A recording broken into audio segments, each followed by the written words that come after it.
आज जो पाक फौज की तरफ से सख्त रद्द-ए-अमल आया उस पर बात करते हैं। Lieutenant general retired Naeem Khalid Lodhi साहब हमारे साथ मौजूद हैं। आप दिफाई तज्ज़ियाकार हैं। लोधी साहब, बहुत शुक्रिया कि आपने हमें शो में ज्वाइन किया। साहब, बड़ा सख्त रद्द-ए-अमल आया, फिर प्रेस रिलीज आखिर में ये भी कहती है कि आइन के मुताबिक फैसला हो। अब जाहिर है आइन के मुताबिक और आर्टिकल 6 के मुताबिक तो जो आइन तोड़ना है वो संगीन गद्दारी ही है। वज़ीर-ए-आज़म इमरान खान भी माजी में ये बात कहते रहे। तो आपका ख्याल में किस बात पर गम गुस्सा है? ट्रायल ठीक से नहीं हुआ, या आइन टूटा ही नहीं था, या फिर अगर आइन टूट गया मगर गद्दारी नहीं थी? किस बात पर गम गुस्सा है? जी देखें, जहाँ तक तो रद्द-ए-अमल की बात है, ये तो रैंक एंड फाइल का रद्द-ए-अमल है जिसका इजहार फ़ौज के तर्जमान ने किया है। और रैंक एंड फाइल में सिपाही से लेकर जनरल तक सब शामिल होते हैं। और चूँकि फ़ौज का अदारा जिस बुनियाद पर ऑपरेट करता है, स्पिरिट डी कोर के ऊपर अपने कमांडर्स को जिस इज़्ज़त से देखता है, वो चीज़ इससे रिफ़्लेक्ट होती है। जहाँ तक मैं तो लॉ का एक्सपर्ट नहीं हूँ, लेकिन एक दो बातें मैं ज़रूर करना चाहूँगा। एक तो ये कि ये अदालतों के फ़ैसलों के ख़िलाफ़ रद्द-ए-अमल सिर्फ़ फ़ौज का नहीं आया है। मैं मुख्तलिफ़ फ़ैसलों की बात कर रहा हूँ। एक्स वज़ीर आज़म जो हैं वो ही इज़ नॉट सेटिस्फाइड जो अदालतें फ़ैसले देती हैं। मौजूदा वज़ीर आज़म जो हैं वो भी सेटिस्फाइड नहीं है अदालतों के फ़ैसले से।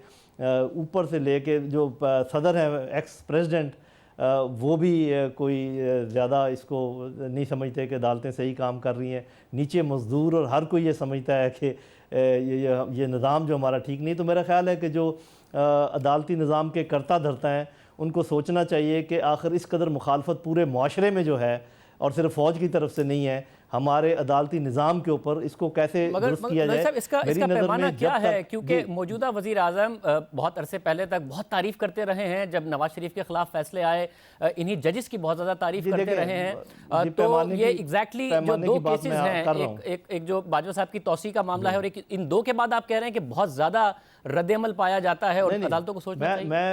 मैं तो आपको एक जनरल बात कह रहा हूँ कि आप मुझे कोई ऐसा बंदा ला के खड़ा कर दीजिए, अपने बेशक यहाँ पर बिठा दीजिए अपने स्टूडियो में, जो ये कहे जी मैं अपने अदालती निज़ाम से बहुत खुश हूँ और इनके फ़ैसले बहुत अच्छे होते हैं और मबनी पर इंसाफ होते हैं। आप दो चार बंदे मुझे ला के दिखा दीजिए। मैं तो पूरे माशरे के रिएक्शन की बात कर रहा हूँ जो कि इस अदालती निज़ाम के ख़िलाफ़ है। इसको तो आप चलें एक तरफ छोड़ दीजिए। देखें, कुछ ऐसी चीज़ें जिन पर गौर करना चाहिए। आज जो वकील किसी एक पॉलिटिकल पार्टी का सरगर्म रुकन है, कल जो हायर जुडिशरी में जाके जज बन जाते हैं, तो आप मुझे बताइए कि आपकी सेंस क्या कहती है कि वो कितने सही फ़ैसले देंगे, ख़ासकर जिसके अंदर सियासत इन्वॉल्व हो। एक बात। दूसरी बात मुझे ये बताइए कि अगर आज कोई बंदा चोरी करे और 2 साल के बाद एक कानून बने कि जी जो चोरी करेगा उसके हाथ काट दिए जाएंगे, तो आज जिस बंदे ने चोरी किया क्या उसके हाथ काटे जाएंगे? ये कॉन्स्टिट्यूशन में आप देख लीजिए। सब ये जो मामला है, इसके ऊपर तो फिर जाहिर है जो सियासी फैसले आए हैं उन पर भी सवाल उठ जाएगा, सियासी लीडरान के खिलाफ जो फैसला। मगर मुझे एक बात का जरूर जवाब दीजिएगा, क्योंकि मैं एक जो पाक फौज की प्रेस रिलीज है उस पर सिर्फ एक सवाल करना चाह रहा हूँ। जाहिर है उनकी तरफ से बहुत ज़्यादा कंसर्न का इजहार किया गया है पाक फौज की तरफ से कि एक शख्स जो कि 40 साल जिसने खिदमत की हो, जंगें लड़ी हों, परवेज़ मुशर्रफ साहब की तरफ से कहा गया, मगर उन्हें सज़ा फ़ौज की खिदमत करने की वजह से और जंगें लड़ने की वजह से तो नहीं हुई। वो तो इसलिए हुई है कि उन्होंने अपने आप को आइन में इलेक्ट कराने के लिए पूरा का पूरा आइन सस्पेंड कर दिया, इमरजेंसी लगा दी। तो उन्होंने अपने लिए जो किया सेल्फिश होकर, उसके ऊपर सज़ा हुई है। वो आप ये समझ रहे हैं कि वो टोटल अफिलिएशन की वजह से वो बातें कह रहे हैं। तो फ़ौज में आपको पता है और भी कुछ लोगों को सजाएं हुई हैं, वो अफिलिएशन उन्होंने ज़ाहिर नहीं की। उनके ज़हन में ये है कि जब हवा में एक जहाज़ था और उसके अंदर आर्मी चीफ मौजूद था और उस जहाज़ को किसी बंदे ने हुक्म दिया कि वो हिंदुस्तान में जाके उतर जाए, इधर ना उतरे, उसके साथ क्या हुआ वो ये सोच रहे हैं। फिर वो ये कह रहे हैं कि अगर परवेज़ मुशर्रफ ने 10 काम ख़राब किए तो ये अदालतों की मर्ज़ी है कि पहले 5 जो है वो ठीक है और छठा जो है वो ख़राब है। आप सिलेक्टिव एप्लीकेशन ऑफ जस्टिस की बात करें।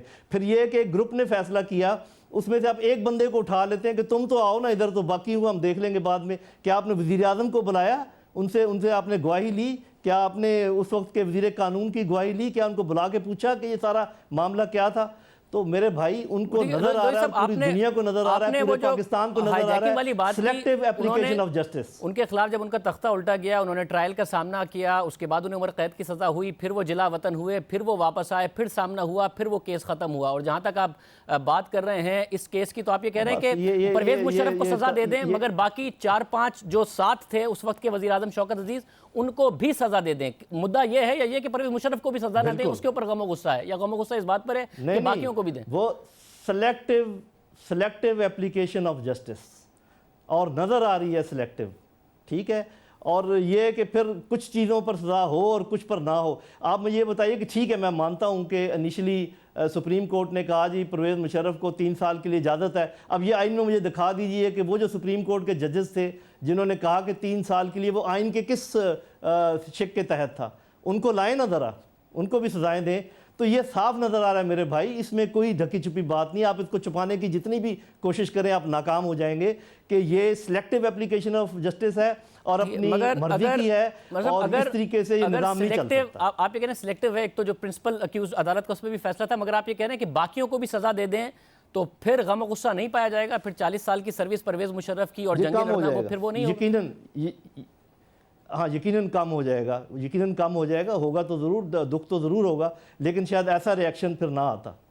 अच्छा, साथ में बताइएगा कि ज़ाहिर है 2008 के बाद से, चाहे वो जनरल कियानी हो, जनरल राहील शरीफ हो या फिर जनरल बाजवा हो, वो बाकायदा तौर पर कहते हैं कि जनरल बाजवा तो बाकायदा तौर पर कहते हैं कि माजी की फ़ौज अलग थी, अब मामला अलग है, हम जमहूरियत के साथ खड़े हैं और जो आइन तोड़ा गया वो भी गलत था। वो बाकायदा तौर पर डिस्टेंस करते आए हैं तीनों आर्मी चीफ अपने आप को परवेज़ मुशर्रफ के एक्शन से, और जमहूरियत के साथ चलने की बात करते आए हैं।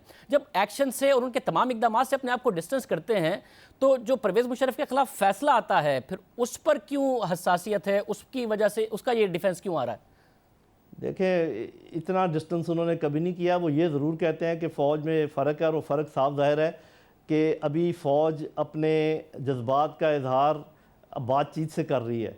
इससे पहले फ़ौज अपने जज्बात का इजहार कैसे किया करती थी वो आपको भी मालूम है और मुझे भी मालूम है। तो जो वो कह रहे हैं कि आज की और पहले वाली फ़ौज में फ़र्क है, बिल्कुल दुरुस्त कह रहे हैं। सब ने अपने सबक सीखे हैं, फ़ौज ने भी अपना सबक सीखा है। फ़ौज ने बेशक इस बात का इजहार किया, लेकिन फ़ौज एक अब लॉ अबाइडिंग इदारा है। आप देखेंगे कि इसके अलावा और वो कुछ नहीं करेंगे। कानून का रास्ता जो है वो ख़ुद कानून अपनाएगा, उसमें भी फ़ौज का उसे कोई लेना देना नहीं है। फ़ौज की जो अपने सरबराह के साथ एक एफिलिएशन थी और जो उन्होंने महसूस किया कि सिलेक्टिव एप्लीकेशन ऑफ जस्टिस है, उसका इजहार किया और कुछ भी नहीं है। तो इसलिए आप शांत रहिए। ये आपने बिल्कुल दुरुस्त बात की है, साहब आपने दुरुस्त बात की है कि माजी में जिस तरीके से रिएक्शन आते थे अब बिल्कुल मामला उस तरीके से नहीं है। मगर आप समझते हैं कि माजी में ज़ाहिर है जो डिफरेंस होता था वो होता ही उस वक्त के वज़ीर आज़म से था, और इस वक्त हुकूमत और फ़ौज बिल्कुल एक पेज पर हैं, इसलिए रिएक्शन उस तरीके से नहीं आता जिस तरीके से माजी में आता था। नहीं, पहले ऐसे हुआ है कि जो अदारे, जो 3 मेन अदारे हैं, एग्जेक्टिव और जुडिशरी और फ़ौज, जो कि उस हिसाब से नहीं बनता, लेकिन इन तीनों में कभी 2 एक तरफ और कभी एक तरफ ही होता रहा है, और अब भी कभी कभी उसके आसार नज़र आते हैं। लेकिन आप देखेंगे इंशाल्लाह अभी फ़ौज जो है कभी भी कॉन्स्टिट्यूशन को नहीं तोड़ेगी, कभी भी लॉ को नहीं तोड़ेगी, लेकिन इसका ये मतलब हरगिज़ नहीं है कि फ़ौज अपने जज्बात का इजहार भी नहीं करेगी। मतलब और इतना गम गुस्सा अगर फ़ौज के अंदर, आप समझते हैं कि अब ये अगर आला अदलिया में अपील में जाते हैं तो फ़ौज को पार्टी बनना चाहिए और फिर बताना चाहिए उस अपील में कि भाई बहुत ज़्यादा गम गुस्सा हमारे इदारे में पाया जाता है, ताकि अगर आगे भी ये फैसला आ जाए तो गम गुस्सा और बढ़ जाएगा? नहीं, मेरा ख्याल है कि फ़ौज इस तरीके से कभी पार्टी नहीं बनेगी। जैसे मैंने कहा है कि फ़ौज ने अपने जेन्युइन जज्बात का इजहार किया है, जो जुडिशल सिस्टम है हमारा उसके ऊपर अदम एतमाद का इजहार किया है, इसके अलावा और कुछ भी नहीं है। बाकी काम उसी तरीके से चलेगा जैसे कि कॉन्स्टिट्यूशन के तहत चलना चाहिए, लॉ के तहत चलना चाहिए। बहुत शुक्रिया, बहुत शुक्रिया लोधी साहब हमारे साथ मौजूद थे, आपने वक्त निकाला, आप कमिटेड थे, उसके बावजूद आपने हमें प्रोग्राम में ज्वाइन किया। बहुत शुक्रिया जनरल लोधी साहब हमारे साथ मौजूद थे।